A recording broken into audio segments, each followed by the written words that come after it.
Memphis is the home of the blues, rock and roll, and Earle Farrell. From the Collierville Square to the mighty Mississippi, the Earle Farrell for Memphis show is all about good things that happen across the Bluff City and the people who make Memphis cool. The Earle Farrell for Memphis show is made possible by our title sponsor, Southern Security Federal Credit Union. By Dive Shop and Dive Ventures nationwide. Jim Harris Chevrolet with George Gully. For Memphis Magazine, the Live at the Garden concert series, and the Orpheum Theater Group Memphis, and by Mitch Wright Plumbing, Heating, and Air Conditioning, family owned and operated for more than 40 years, and brought to you by High-Low Commercial Services.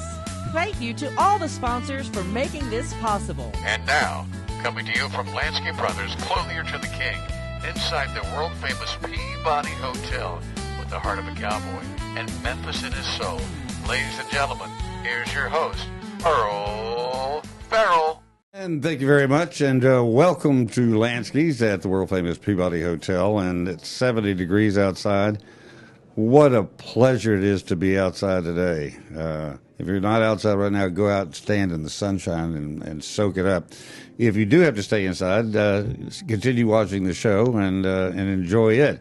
My guest today is Matt Dabney, who is the CEO of High-Low Commercial Services, and they do everything. Their main job is deep cleaning and maintenance on buildings like schools, office buildings, warehouses, you name it.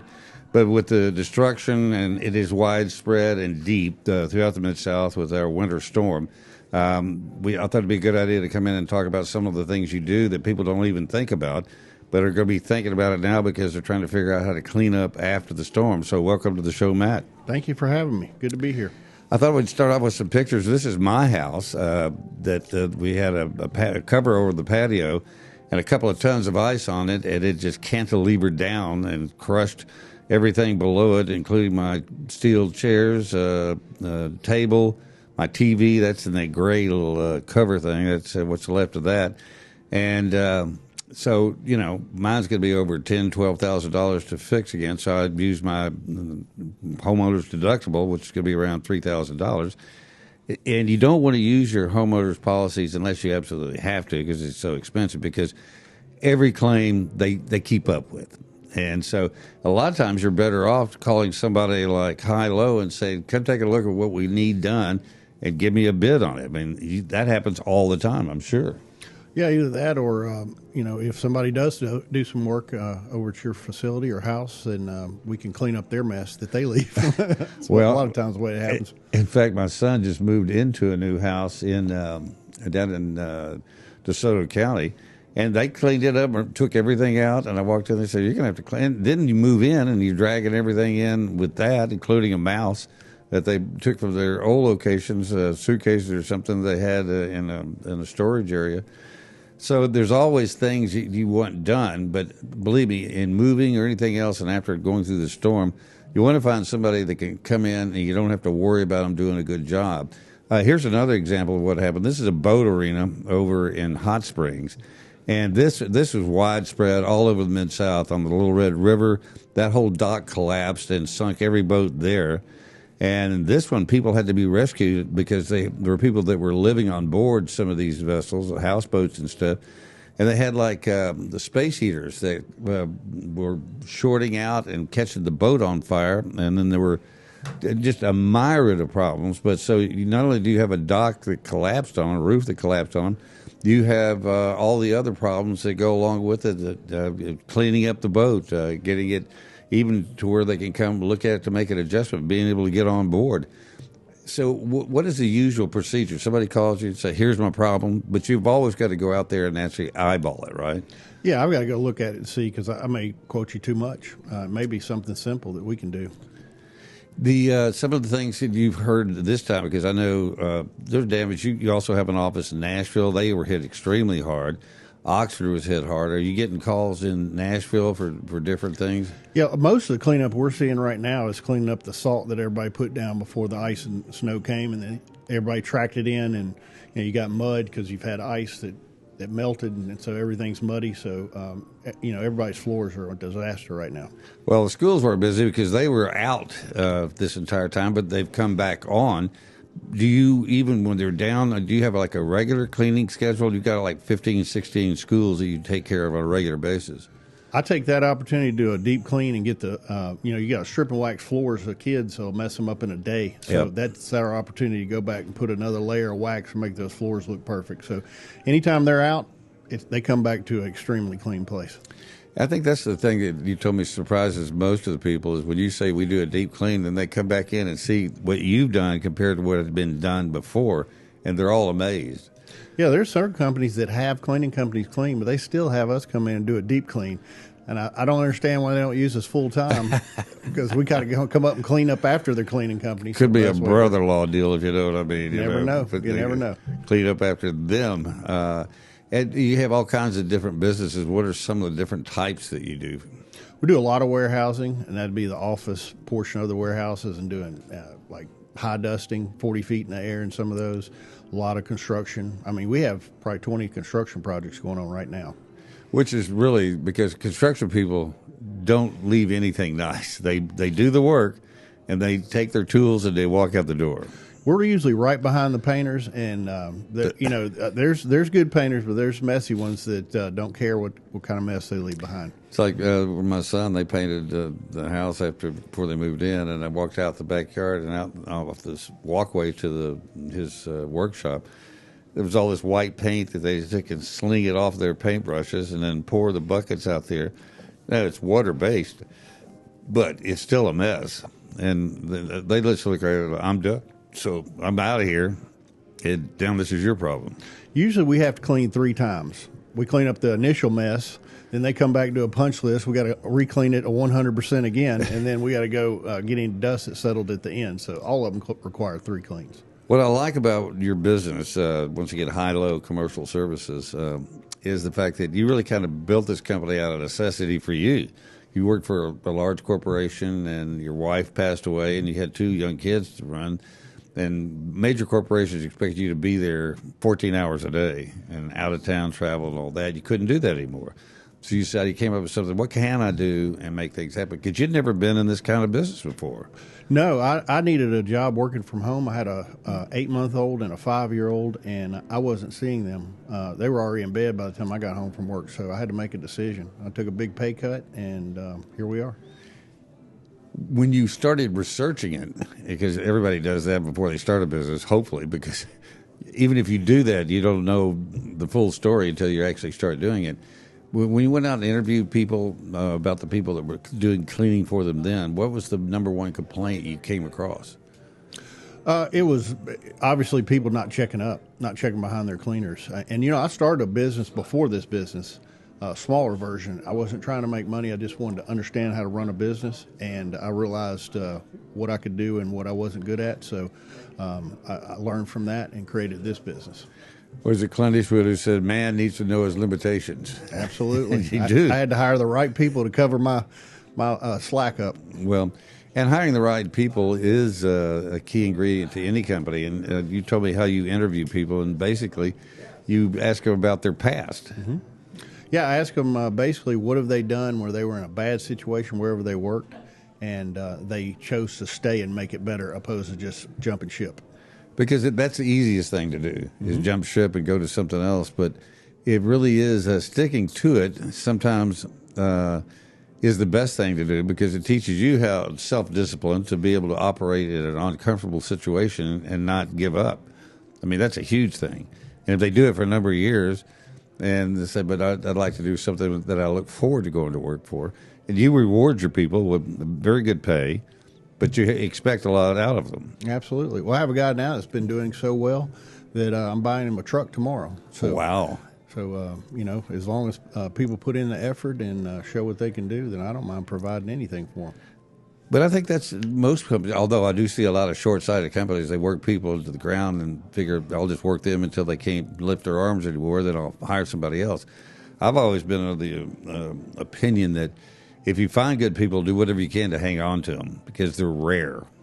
Yeah, job's just like marriage. I mean, it's not always going to be roses. So, sometimes you got to help pick them up, and sometimes they got to help pick you up. That's just the way it works. Well, truer words were never spoken on that. But it is true. You get out of something what you put into it. And I think that anybody that's ever been in business, I think that's another thing. If anybody has ever been in business knows how difficult it is. It's also like going to work with people, too.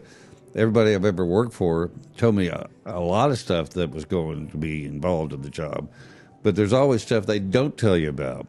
And so you always operate under the impression then, okay, let's see what this is like, and then find out what it's really like. Yeah, absolutely. But that's like the Marines, you get into a situation, you adapt, and you do what it takes to make it work and to your advantage. I mean, that's just life. Absolutely. I'll tell you, it's rough out there sometimes, but that's why we do a lot of marketing. If I have salespeople that are struggling for a little bit, then, hey, I'm going to help them out and find some business and keep them going. And I think another thing you do is you come in and say, let me show you what we can do, instead of saying, hire me and then we'll do it. Say, let me come show you how we operate.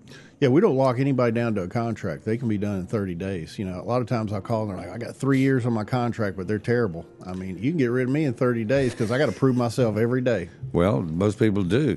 When you go in and they have somebody, a lot of times they do have what they think are long-term contracts, but there's usually, let you take a look at the contract and see there's usually an out.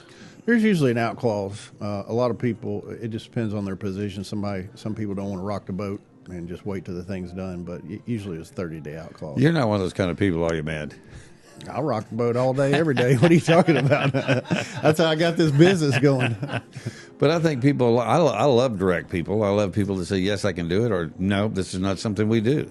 And you're very quick at pointing out if it's stuff you can take care of, because you don't want to under-promise. You want to over-promise and achieve that goal. Absolutely. You can't tell anybody a lie, or I'll do this for free. I'll do it. Tell them exactly what you can do. Tell them exactly the expectations, and then deliver on it. We were talking right before the show about restaurants, because a lot of restaurants have people come in and do a deep clean every once in a while. And you tell them about one that supposedly it had a deep cleaning. You came in and did it, and they went unbelievable. Well, we actually moved all the equipment out of the way and scrubbed the floors down to what they used to look like, and they were amazed, actually. Wow. Well, it is, because it's a restaurant is pretty much a full 7-day-a-week operation, and they mop around legs, they mop as far as they can reach under equipment, but then that's pretty much it. And, of course, that's where all the real sleazy stuff hides, is where they can't get to on a daily basis. Yeah, usually that's the stuff that's been around for 20 years that nobody's seen until I get all the equipment out of the way. And you don't want to see it if you ever plan on eating in that restaurant again. Yeah. Is there when you come into a situation, you look at it, you go, no, there's nothing we can do here. Give me an example of somebody that called you and you took a look at it and said, no, we're not touching this. Well, there's been some manufacturing companies that wanted us to get product off the wall that it wasn't possible. It actually eroded into the wall, so I don't think they noticed that. It eroded through the paint into the wall. So that wasn't dirt. It was just wear and tear of their equipment and wall. I was telling my sister about you. She lives in Texas, and she has a woman that lives near them in a place called South Lake, a very well-to-do community. And she kept hearing the sound up in the attic, and asked people to go look up there, pest control. They never could find anything. Finally, she started smelling something, and then she went up there, and there was a dead possum, I think, up there. She called the fire department. She called the Humane Society, because it was already dead. And called all these people. Nobody would touch it. And then finally she got a hold of some company that said, yeah, we do that stuff all the time. Is that anything like you would do? I mean, would you go in and if an animal was up in the attic and then retrieve it and clean it up? If it was a current client, probably so. That's not normally our job. I mean, look, if the money's right, I'll do anything. That's how we got this thing started, So, well, that's when you go to your employees. Anybody got a problem with dead possums? Hey, if you got a mother-in-law that won't move out, we'll convince her. It's best you leave. Yeah. If not, meet my friend Opie, the opossum. But it must be really exciting, though, because you go into situations all the time that you've never seen before. Then you take a look at it, and you've had enough experience walking in on different aspects of the world to say, hey, yeah, we can do something with this. Yeah, there's not. I mean, I've been doing this so long now. There's not anything I walked into and be like, I don't know. I mean, I know. I mean, even if you see oil on concrete, I can tell you by the pores on the concrete how deep that oil goes. Wow. Where you have to grind it down or we can get it off. I mean, I've seen everything at this point, I think. And I guess even going to warehouses, because it can be anything in the world stored in warehouses in this area, because it is everything in the world. And you guys go in and clean that up after it's been one kind. I remember I had some association with a company that used this. It's called Oakland Sorb, which was peat moss that came from Newfoundland that absorbed oil, and they put it in big tubes on the water and on land, and it didn't leach out like oil dry does. But it left a black dust wherever it went. And this entire warehouse, everybody went back there to haul stuff out, came out and looked like they were in blackface. And so there are places like that that you go in and say, okay, we've got to figure out how to clean this, because a dust like that clings to everything. Mm-hmm. And so that's where the inventiveness and your past experience really comes in, because you've seen just about everything. Yeah, we even have a client that takes engines apart, and they have to spray a chemical on it, and that chemical started getting everywhere and starting fires all over the manufacturing facility. So we had to go in stages and clean that stuff up, and it didn't come off. It went on in layers, came off in layers. Wow. You know, it took a while, but we got it done. Well, if somebody is interested in having you come out and talk to them, how do they get in touch with you? Well, you can look us up at HILO Commercial. It's hilocommercial.com, or you can find us at MrCleanTeam.com.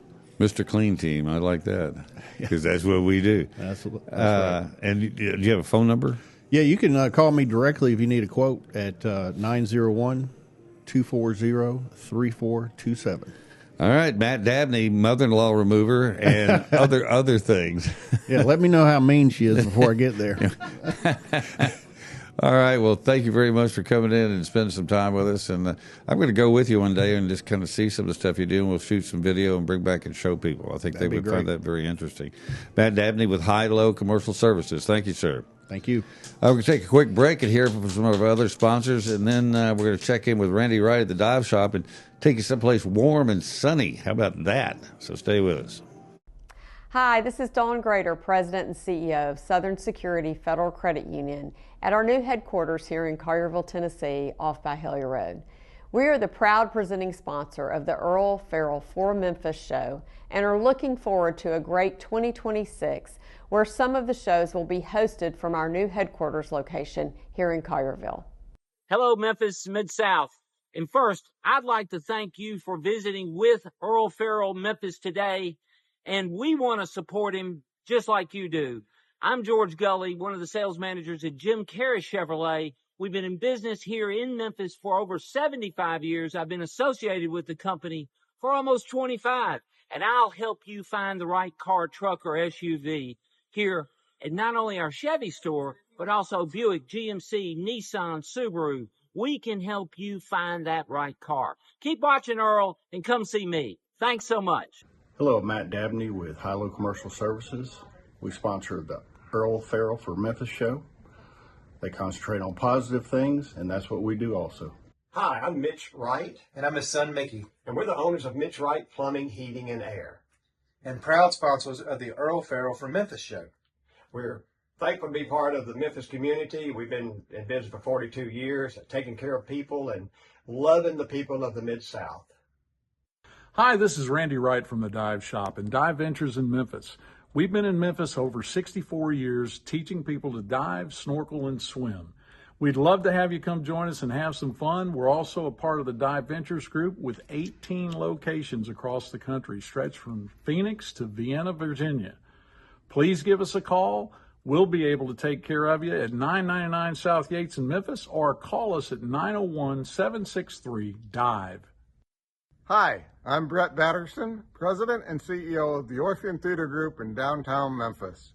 We are so pleased with our partnership with the Earle Farrell Show and very happy that he is broadcasting live from Lansky's at the historic Peabody Hotel. We're all here to make Memphis better. And welcome back here to Lansky's at the Peabody. My next guest is Randy Wright with the Dive Shop and Dive Ventures, which are all over the United States. And I thought it would be a good time to talk about some warm weather places. But before we do that, you just got back from New Orleans, and Mardi Gras, which is cranked up. And what was Mardi Gras like? In fact, you're going back later this week for another parade. Yeah, well, I mean, it runs for, 20 days or something like that. Starts on Three Kings Day and ends the day before Ash Wednesday. So it goes for a while. We were at the Zulu Governor's Ball this weekend at Xavier University, and just an amazing night of fun. My good friend Dennis Moynihan was elected governor of the crew this year, and so Marcia and I will be riding with him in the Mardi Gras parade. Zulu rolls first on Mardi Gras Day, and so we got a lot to do in the next few days. Tell them how that works. You get there at, 5 o'clock in the morning? Actually, 1 o'clock in the morning is call time. And we show up at the Macy's parking lot at 1 o'clock. They bus us over to where the floats are set up. We'll do makeup, go through costuming, have breakfast, and be on the floats at 5 o'clock in the morning. They have a big battle of the bands. All of the bands that are going to be in the parade are staged there at one of the supermarkets on the backside of the French Quarter, just outside of the French Quarter near the convention center. And they all practice as they're warming up, and they play in rotation and competition, and a lot of people come out just to see that. And then as the floats roll out, the bands fall in behind wherever their spot in the parade is. And then we head down to Canal Street and up Canal Street and over through the quarter and back. And so, yeah, it's going to be a great day. The thing, and of course, this is how I think, because we're always having to go to locations. You never know when you're going to get away from that location. Is when you start off at 5 o'clock in the morning, because it goes until like 3 o'clock in the afternoon, right? Yeah, the parade starts at 3, and it's Zulu rolls first, and then Rex right behind Zulu, and these are parades that last 4 to 6 hours, depending on how things are going and where the crowds are and how you're moving through. So what happens when you got to go to the bathroom? Because they don't stop the float, right? They have them on the floats. They do. Yes. Yeah, that part that's vertical that is maybe stairs to go upstairs, someplace in there. It's hiding a porta potty. Yes, it's hiding a spot. Yeah, because I used to tell them, they were sitting there, you can't leave the live shot in order to go find a restroom someplace. I said, it's either that, I understand OSHA law, and you either start strapping a porta potty on the live truck, or you let me go to the bathroom someplace, because I'm here for shoot everything from the belt up. Well, that was not an option I was looking for.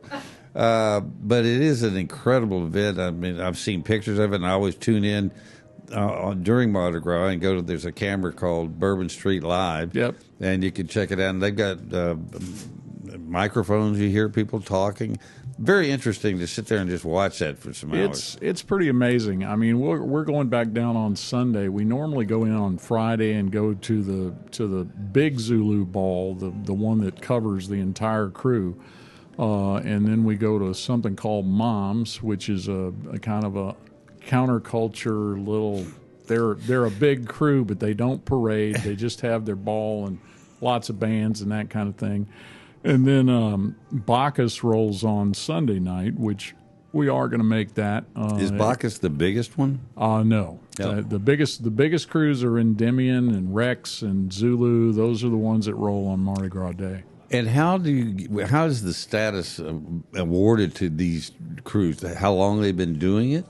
It is a lot of that, and it's just Zulu is the only predominantly African-American crew, and they started back in the late 1800s or early 1900s, and all of these are benevolent social organizations. Think Cotton Carnival, same type of thing, and so they do fundraisers all year, and they do various community products. Zulu primarily is involved in taking care of kids and doing things for kids and kind of moving them up in life and having them have a better opportunity there in New Orleans to do bigger and better things. And great group of people. We've had the most fun fooling with these guys. And then each crew has sub-crews. So in the case of Zulu, you got Mr. Big Stuff and the big guy and the king and the queen and the governor, and all of these are elected things. Oh, really? You have to. It's a They campaign and everything. Yeah, they campaign throughout the year. So the guy, your friend, the governor, he was elected to that position. He was elected to that position. And now, but they also have to buy and create the costumes, and those are not cheap. Oh, it's amazing. I mean, the stuff that just our investment riding on the floats pretty strong, because you have to buy all. Ain't no cheap ride, did it? No, you have to buy all your throws. I mean, anything that you're going to give away, and of course, we've got the Zulu coconut is one of the huge. I mean, to get a coconut is a big thing. As somebody watching the parade, so is it a real coconut? It's a real coconut. Is it have anything besides milk in it? It's empty. Empty. They're empty shells, and we have to actually, by law, we have to hand them to people over the side of the float. If we throw them, we can go to jail. Well, it's assault. You know. Even the beads, you know. So do you pitch them underhanded when you pitch the beads, or how's that work? Well, I mean, we were at a parade. We were at Bacchus before COVID, and a friend of ours got hit in the head with a heavy string of beads, and it was 4 stitches later. Wow. To get that stitched up. So you throw things underhand, and you try to be gentle. In my experience, be gentle and throw them to somebody in particular. Well, speaking of that, who's looking? You know. Yes. I've always noticed that all these attractive women seem to get more throws than anybody else. Is that by design? It's famous on Bourbon Street to, show me something, I'll give you some beads for it, you know. But that's not the real culture. When you get in behind it and get away from the tourist areas and that kind of stuff, the real culture is about, we're having a good time. We're giving away these nonsensical things that are, just something to have. They don't really. As a souvenir. Yeah. There are some crews that do. There's one crew, and I can't remember the name of it, but they throw kitchen utensils. Like knives, forks, I guess. Yeah, well, more like spoons and spatulas and hot pot holders, but they throw things that you can actually use. So, what about going to New Orleans during Mardi Gras? Where do you go to get something to eat? Because there's so many people there. It's like going during the Super Bowl. Every place is crowded. So do you eat out of the quarter? Yeah. I mean, that's the thing. So many people get hung up on the French Quarter, and the French Quarter is a wonderful place, and there's great restaurants there and that kind of thing, but all the tourists are there. I mean, you can go out into the Garden District, into what they call Uptown, into some of the other areas. You can go to the West Bank. I mean, there are great restaurants everywhere down there. You can go out to Metairie. You can go to all these different parts of the city and get fantastic food. Well, in fact, Memphis is that way. They have Beale Street, and you have downtown, which most of the tourists come to. But we all have our favorite restaurants that are in other parts of the city. In Collierville and Cordova and all of these different parts of the city that people don't go to if they're just visiting. Although we take them there because you're going to love this restaurant. That's right. Exactly. It's the same thing. I do want to mention Ben Smith, who's the owner of Tsunami. I don't know if you saw it. You were out of town. I did. Heartbreaking. It is. Of course, he's the owner of Tsunami, Cooper Young, and he announced this weekend that he would be closing. We just had him on the show less than a month ago, and I said the reason I want you to come on is your restaurant is such an important restaurant to Memphis and the history. They've been open almost 30 years. Mm-hmm. And to have somebody that is that good at operating and knows what he's doing and say, I just can't make it here anymore. Yeah, we can't do it anymore. Well, I mean, and just like things happen, Steve Connolly posted the other day that they are absolutely booked up through the 21st. Beth looked today and said there's no opening reservations. Can't get a spot. And you say, that's great that's going down that way, but you also say, where were those folks last week? Yeah. Which is true of any business, your business or anybody else's. If you don't support them, they won't be there. It's tough. I mean, retail is tough. Restaurants are very, very difficult. And, it's me and a friend of mine we're thinking about starting a charcuterie here in Memphis. And it was the only job I could think of that was harder, took more hours, and was more volatile than the business I'm in now. Yeah. I mean, teaching people to dive and taking them traveling around the world to have fun is a great thing, but we need you. Y'all come down and see us. If you've ever thought about diving or snorkeling or anything like that, come and see us. We're doing wonderful, fun things, and swim. I mean, everybody needs to learn to swim. Absolutely. Come see us. We got the best swim lessons that there are. And it's usually very warm, sunny places you go to. We have some video of one of your trips. And this is throughout the Caribbean. You'll see this kind of stuff. Now, this is actually Indonesia, is where these pictures were taken. And I'm headed to Indonesia in May. I'm leaving on the 4th of May. I will be there until the 20th. We're going to spend 3 days in Bali, then we're jumping on a boat and coming from the northern part of Indonesia down to Komodo, where the dragons are. Yeah. So we'll be on the boat for 10 days. It's going to be absolutely fabulous. I mean, the Aranui is considered to be one of the finest live-aboard dive vessels in the world. 14 passengers, 26 crew. Wow, right? So more crew than passengers. Yeah, I mean, that's it's one the of those odds things, I like. Yeah, that's a nice thing. I mean, everybody's got their people that are going to be working with them to make sure they're safe and comfortable. Food service is incredible, off the charts. There's a spa on the boat type of thing. Wow, you can anything that you could possibly dream of, they can get and do. Are there still some openings on this trip? There are a couple. So if you've got an opportunity, would like to come with us, just give me a call at the dive shop or go out online to Diventures, DIVENTURES.com, and then hit the travel button. Search for trips coming in May, search for trips from Memphis. So Kelly is leaving. We still have space on a trip leaving at the end of the month going to Cozumel. I'm showing some pictures. They're down on the reef, and there's a starfish. You will see things like this, and you don't even if you're not scuba, but you snorkel. There's a lot of these places you can be on the boat, but once you're around people that are actually scuba diving and see what they come back with, then you're going to go, I gotta learn to scuba. Well, it's amazing. Some of these places, these pictures all are taken with flash, but I mean, here's porpoises right on the surface. Now, what are they doing? That's a board that's sticking out from the ship, and they all get behind them as they go through the water. They're in the water. I've not seen this particular boat, but what they're doing is they've got a place there on the side of the boat where you can just hold on as the boat's moving, and I'm sure the whole purpose of this is to get pictures of dolphins working the front of the boat. From the water. Yeah, absolutely. Well, kind of like a shark cage, but not sharks. Yeah. Well, you're braver than I am. You've been around them a lot and will continue to do so. But that's it. Go with people that know what they're doing and enjoy it. There's also a place you went last year, going back this year to see whales. Yeah, we're heading to Dominica in June, I think, either June or July, and there is a resident pod of sperm whales there. And the company that we're working with now has a permit to actually allow you to be in the water on mast fins and snorkel when the whales are around the boat. Before it was you could only look at them from the boat. And this is obviously for the protection of the animals. Sure. Try not to interfere with their normal way of life too much. But they are going to allow snorkelers to get in and actually swim with them. And since this is a resident group of whales, they live off the northern end of this island.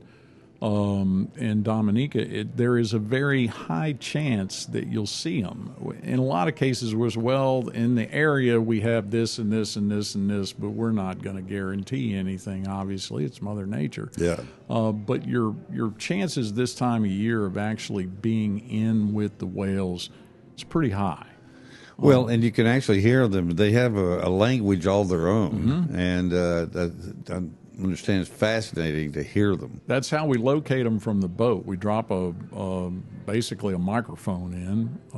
It's an underwater microphone, and we can triangulate where the whales are and move closer to them until we get right on top of them. And do they like interaction with humans?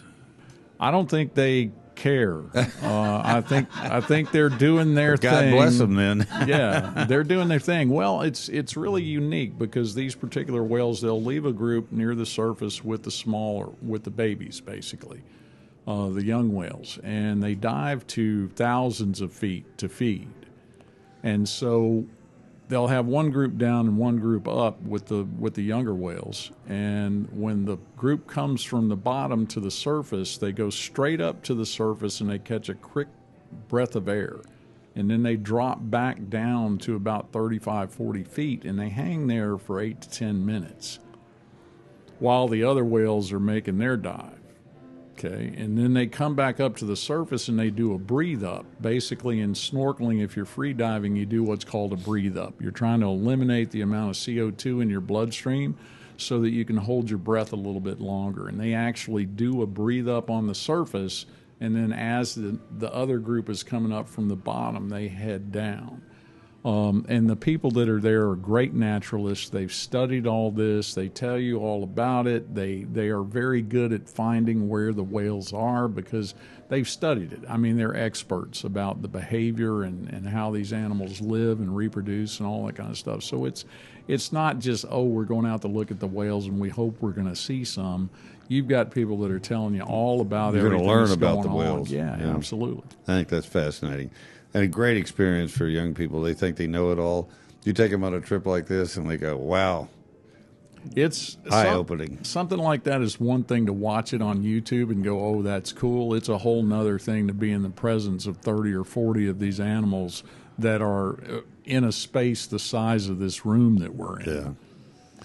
Wow, amazing. So you got a lot of trips planned, and you go to your Dive Ventures or to the dive shop? DiveVentures.com, or come see us at the dive shop at 999 South Yates, or give us a ring at 901-763-DIVE, and we'll get you hooked up. Whether it's swim, snorkel, or scuba, we do it year-round. It's not 24/7, but it's close. And if you ask us for that, we can do that too. But it's something that it's an adventure of you just can't imagine what it's really like until you've done it. Well, the toughest part is coming back after you've gone on all these trips. So, well, I mean, being in Micronesia or Indonesia in this case for 20 days essentially. I'll be there. I'll leave on the 4th, come back on the 20th. So. I will be coming back to like, oh no, I've got to actually go to work. This is what I do. Yeah. Randy Wright with the Dive Shop. Thank you, sir. Thanks for stopping in. And, thank you so much. We're so glad to be here and be a part of what you're doing. Well, thank you. Wouldn't be done without you and my other sponsors. I really appreciate it. And go have a good time in New Orleans for the next phase of Mardi Gras. Absolutely. We're looking forward to it. All right. You can check it out yourself. I'll just go to webcams and put in there Bourbon Street live cam, and you can check out the action down in New Orleans. That's our show for today. Stay warm. Hope we have some more of this warm weather coming our way before it gets cold again, because I know it will. And check out the Dive Shop. We'll see you next time.